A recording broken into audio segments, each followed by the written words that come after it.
जानते हैं और लॉ मिनिस्टर भी उर्दू जानते हैं। हबीब जलीब ने कहा था कि हुक्मरान हो गए कमीने लोग, खाक में मिल गए नगीने लोग, हर मुहिब वतन जलील हुआ, रात का फासला तवील हुआ, आमिरों के गीत जो गाते रहे वही नामो दाद पाते रहे, रहजनों ने रहजनी की थी, रहजनों ने रहजनी की थी, रहबरों ने भी क्या कमी की थी। सर, मैं अभी सुन रहा था हमारे शिंदे ग्रुप के शिवसेना के पार्टी लीडर अपनी तकरीर कह रहे थे, कहा कि 6 दिसंबर में जब बाबरी मस्जिद को शहीद किया जा रहा था तो उस वक्त के वजीर आजम नरसिम्हा राव पूजा कर रहे थे, आप ही ने कहा, और कहा कि वो डिस्टर्ब नहीं करना। तो ये बड़ा अजीब मौका है कि बीजेपी की ताईदी पार्टी ये कह रही है कि नरसिम्हा राव ने कहा कि मुझे डिस्टर्ब मत करो, मैं पूजा कर रहा हूं, और जिसने रथ यात्रा निकाला, इन दोनों को मोदी सरकार ने इस मुल्क का सबसे बड़ा सिविलियन अवार्ड दे दिया, सबसे बड़ा सिविलियन अवार्ड दे दिया। तो ये बताता है कि इंसाफ जिंदा है या जुल्म को बरकरार रखा जा रहा है। तीसरी बात यह है कि सर, इस ऐवान में सियासी पार्टियां आएंगी चले जाएंगी, आप आए मैं आया हम भी चले जाएंगे, मैं जमीन की गिजा बन जाऊंगा, ये ऐवान तो बाकी रहेगा। मगर सर, मैं ताजुब कर रहा हूं कि लोकसभा मुख्तलिफ आवाजों में कैसे बोल सकता है। लोकसभा तो एक ही आवाज में बोलना चाहिए, और लोकसभा भी भारत के संविधान आइन के बेसिक स्ट्रक्चर का ताबे है। और सर, ये इसलिए कह रहा हूं कि 16 दिसंबर को ये ले कर देता हूं, 16 दिसंबर 1992 को इसी लोकसभा ने एक रेजोल्यूशन पास किया था। आप इजाजत दीजिए तो मैं पढ़ता हूं सर। दिस हाउस, अच्छा ये गुलाम नबी उस वक्त के मिनिस्टर थे, आज नहीं है, उनका नाम नहीं लेना चाह रहा था। This house strongly and unequivocally condemns the desecration and demolition of the Babri Masjid at Ayodhya by and at the instigation of forces represented among others by VHP, RSS and the Bajrang Dal, which has caused communal violence in the country. Such act of vandalism was carried out not only in violation of order of Supreme Court, but amounted to an attack on the secular foundations of our country. This House expresses anguish at the happenings and wishes to reiterate its resolve that it will ceaselessly endeavor to uphold the secular and democratic traditions of our country and for the maintenance of rule of law. और एक paragraph मैं नहीं पढ़ूंगा। मैं ताजुब कर रहा हूं कि जब इस ऐवान ने एक रेजोल्यूशन पास किया तो हुकूमत आएगी जाएगी, और हुकूमत ये मोदी हुकूमत जश्न मना रही है जो 6 दिसंबर को हुआ। तो ये एक बात है सर। चौथी बात यह है कि सर, नहीं, 6 दिसंबर के ऊपर कोई जश्न नहीं है। राम मंदिर के निर्माण की जो प्रतिष्ठा हुई है उसको संबोधन कर रहे हैं, और वो सर्वोच्च न्यायालय के द्वारा तथ्यों के आधार पर दिए गए निर्णय के कारण से हुआ है। सर्वोच्च न्यायालय का निर्णय है, तो तथ्यों के आधार पर निर्णय है। वो विषय आपने बोल दिया, ठीक है, ओके। परंतु जो मंदिर का निर्माण है वो नियमानुसार सर्वोच्च न्यायालय के निर्णय से तथ्यों को देख करके। एक सेकंड, आप इस्लाम के बहुत जानकार हैं, विद्वान हैं वैसे भी, अब कानून के, यदि किसी अन्य धर्म के स्थान पर मस्जिद बनाई जाए तो शायद उसको मान्य नहीं किया जाता। अभी ASI ने, सुप्रीम कोर्ट ने स्वीकार किया है कि वहां पर राम मंदिर था, तो इस विषय केवल यह है कि वहां पर राम मंदिर ठीक बना कि नहीं बना, वो विषय हो गया। तो कृपया इस पर यदि आप कुछ बोले तो बोले प्लीज। सर, मैं आपको गलत साबित कर दूंगा सर। और मैंने रुक तो जाइए बड़ी इज्जत के साथ सर, मैं आपकी बड़ी इज्जत करता हूं सर। आपको मैं कोट कर रहा हूं सुप्रीम कोर्ट का जजमेंट, पैराग्राफ 1222 रोमन 17, उसमें लिखा गया है, the destruction of the mosque took place in breach of the order of status quo and the assurance given to this court. The destruction of the mosque and obliteration of Islamic structure was an egregious violation of the rule of law. Egregious का मतलब जो छोटी मोटी अंग्रेजी में आती है वो क्रिमिनल एक्ट कहा, और सर आपने कहा था कि वहां पर मंदिर को तोड़कर बनाया गया। सर मैं आपके सामने ये तमाम चीजें लेकर दूंगा, सुप्रीम कोर्ट के जजमेंट के पैराग्राफ्स हैं जिसमें सुप्रीम कोर्ट ने एएसआई की रिपोर्ट को नकारा। उन्होंने कहा कि मंदिर को तोड़कर मस्जिद नहीं बनाई गई थी। सुप्रीम कोर्ट ने कहा, ये सुप्रीम कोर्ट ने कहा। अब और मैं रख दूंगा, आप पढ़ लीजिए, आप पढ़ लीजिए। अच्छा सर मैं अपनी तकरीर पर आ जाता हूं, मैं अपनी तकरीर पर आ जाता हूं सर। तो मैं अपनी बात कर देता हूं सर।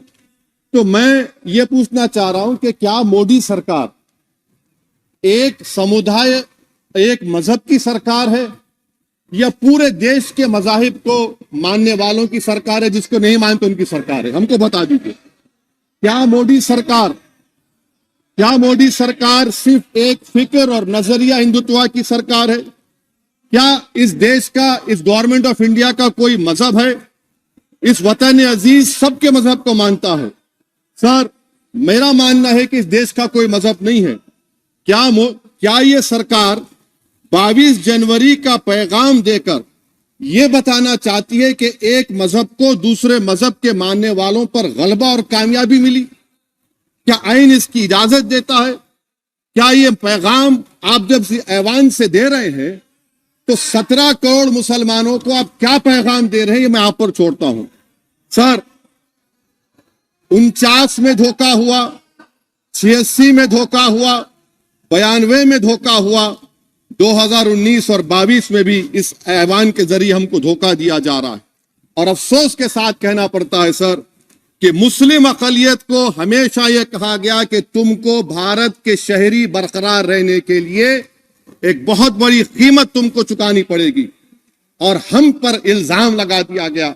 सर क्या मैं बाबर का स्पोक्स पर्सन हूं? क्या मैं जिना का स्पोक्स पर्सन हूं? क्या मैं औरंगजेब का स्पोक्स पर्सन हूं? बताइए सर, आखिर मैं कहां तक आप मुझे लेकर जाएंगे? दूसरी बात यह है सर, दूसरी बात यह है कि फिर 6 दिसंबर के बाद देश में फसाद हुआ, नौजवानों को टाडा में डाला गया जो बूढ़े होकर निकले। यकीनन आपकी सरकार नहीं थी, आपकी सरकार नहीं थी। अच्छा बल्कि मैं तो मर्यादा पुरुषोत्तम राम की इज्जत करता हूं, मगर मैं नाथूराम गोडसे से नफरत करता हूं। मेरी नस्लें नफरत करती रहेंगी क्योंकि नाथूराम गोडसे ने उस शख्स को गोली मारी जिसके जबान से आखिरी लफ्ज निकले हे राम। सर छठी बात यह है कि 87 में मलियाना हाशिम पूरा हुआ, 83 में नेल्ली हुआ, 44 में जम्मू में नस्ल कशी हुई, 2022 में हल्दीवानी में कत्ल हुआ। इतने धोखे सबसे बड़े किसको दिए गए? असदुद्दीन ओवैसी को दिए गए। मगर फिर भी मुझसे ही कहा जाता है कि वफादारी को तुम साबित करो अपनी ओवैसी। सर आज भारत के 17 करोड़ मुसलमान अपने आप को अजनबी और एलिनेट महसूस कर रहे हैं। मैं बहुत बड़ी नाइंसाफी होती है, सर ये कोई तारीखी नाइंसाफी को इंसाफ नहीं किया जा रहा है। स्पीकर सर अंग्रेजी में स्पीकर सर केवल एक प्रश्न का जवाब ओवैसी साहब दे दें कि बाबर को वो आक्रमणकारी मानते हैं या नहीं मानते?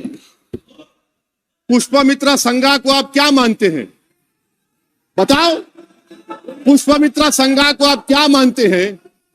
जम्मू के वो, कश्मीर के वो राजा को क्या मानते हैं जिसके पास एक फौज थी मंदिरों को तोड़ने के लिए? आप क्या मानते हैं? यही तो मैं कह रहा हूं कि निशिकांत दुबे 47 में आजादी मिली, असदुद्दीन ओवैसी से बाबर की बात पूछ रहे हैं। तुम गांधी की बात पूछते, तुम बोस की बात पूछते, तुम जलियांवाला बाग की बात पूछते, तुम काला पानी में जो मुसलमान शहीद हो गए उनकी बात पूछते, मगर बाबर की बात पूछी जाती है। तो सर मैं आपको बता रहा था, खामखा डिस्टर्ब किए सर, मुझे मेरा वक्त ले लिए निशिकांत दुबे। सर मैं आपसे कह रहा था मोदी हुकूमत ये पैगाम दे रही है भारत के मुसलमानों को कि जान बचाना है या इंसाफ चाहते हो। मैं कह रहा हूं मैं भीख नहीं मांगूंगा, मैं इस नंगी तासुब को कबूल नहीं करूंगा, मैं दूसरे दर्जे के शहरी के मौक़िफ़ को कबूल नहीं करूंगा, मैं अपनी शनाख्त को नहीं मिटने दूंगा। अब मैं झूठी और दिल फरेब बातों पर हरगिज भरोसा नहीं करूंगा, मैं वो काम नहीं करूंगा जो बीजेपी और नाम निहाद सेकुलर पार्टियां चाहती है, मैं वो काम करूंगा जो आपको पसंद नहीं है, संविधान के दायरे में रहकर। सर, कंक्लूजन में मैं आपको बताना चाहता हूं कि आज इस देश को किसकी जरूरत है। इस देश को अयोध्या में, तारीख शायद नहीं पढ़ते होंगे, मौलाना अमीर अली कौन थे, पुजारी बाबा रामचरण दास कौन थे, अयोध्या के पुजारी थे। दोनों ने मिलकर अंग्रेजों के खिलाफ जंग लड़ी थी और दोनों ने, अंग्रेजों ने इनको गिरफ्तार किया और एक पेड़ पर मौलाना अमीर अली को और पुजारी रामचरण दास को फांसी दे दी गई। देश को इनकी जरूरत है। देश को शंभू प्रसाद, अचन खां, ये राजा देवी बख्श सिंह के फौज में थे, अंग्रेजों से मुकाबला किया, मुसलमान की लाश को जला दिया गया और शंभू प्रसाद को दफना दिया गया। इस देश को यह जरूरत है, देश को बाबा मोदी की जरूरत नहीं है। आज भारत को अयोध्या के मौलाना अमीर अली और रामचरण दास, अचन खान, शंभू खान की जरूरत है। सर, मैं अभी सुन रहा था ये नाम निहाद सेकुलर पार्टियों के बयानात को। क्या होता है सर, आप, खत्म कर रहा हूं, क्या होता है सर, जब काजी साहब गवाहों को लेकर दुल्हन के पास जाते कि तुमको निकाह कबूल है, तो दुल्हन शर्मा के खामोश बैठ जाती। तो इनकी खामोशी रजामंदी की अलामत है। जी जी। तो सर, मैं खत्म करने से पहले यह बताना चाह रहा हूं कि जब वजीर आजम जवाब देंगे तो क्या वो भारत के 140 करोड़ जनता के लिए जवाब देंगे या फिर सिर्फ हिंदुत्व की फिक्र रखने वालों का जवाब, मैं खत्म कर जवाब देंगे। मैं ये देश, दुनिया, मुसलमान देख रहा है। सर, मैं आपको यह भी बताना चाह रहा हूं, आखिर में कंक्लूड कर रहा हूं सर, 1 मिनट चाहिए, 1 मिनट चाहिए सर। सर, मेरा मानना यह है कि आज मैं बहैसियत एक भारत के गयूर मुसलमान के, let me stand as a tall Indian Muslim and say that the light of Indian democracy today is at its dimmest today, sir. Sir, in conclusion, मेरी फिक्र में मेरा ईमान मुझे कहता है कि जिस जगह पर मस्जिद थी, है और रहेगी,